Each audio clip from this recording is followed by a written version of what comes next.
സുഹൃത്തുക്കളെ, നിങ്ങൾ ഒരാളെ പരിചയപ്പെട്ടിട്ടുണ്ടോ? അല്ലെങ്കിൽ അറിയുമോ?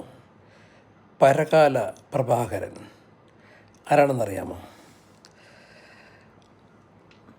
നമ്മളുടെ മോഡി സർക്കാരിൻ്റെ ഏറ്റവും അവിഭാജ്യ ഘടകമായ ധനമന്ത്രിയുടെ സീതാരാമൻ്റെ ഭർത്താവ്.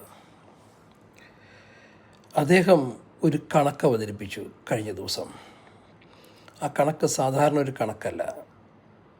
SIRമായി ബന്ധപ്പെട്ട് നമ്മൾ പല കാര്യങ്ങളും ഇവിടെ ചർച്ച ചെയ്യുന്നുണ്ട്. പക്ഷേ ആന്ധ്ര തെരഞ്ഞെടുപ്പിൽ നടന്ന അട്ടിമറി എന്തുകൊണ്ടായിരിക്കും ഒരു BJP സർക്കാരിൻ്റെ ഭാഗമായി നിൽക്കുന്ന ഈ നമ്മുടെ ധനമന്ത്രിയുടെ ഭർത്താവ്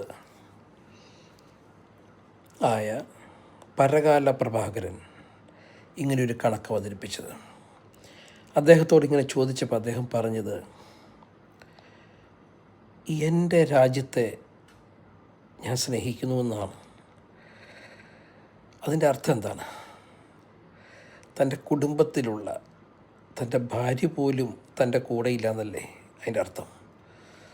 ആ സ്നേഹിക്കാൻ കാരണം അവർ ഒരു രാഷ്ട്രീയ പാർട്ടിയുടെ ഭാഗമാണ്, ഈ രാജ്യത്തിൻ്റെ ധനമന്ത്രിയാണ്. നിർമ്മല സീതാരാമൻ ഒരു ചെറിയ വ്യക്തിയല്ല. അദ്ദേഹത്തിൻ്റെ ആ പ്രതിഭയുടെ ഭർത്താവാണ് ശ്രീ പരകാല പ്രഭാകരൻ.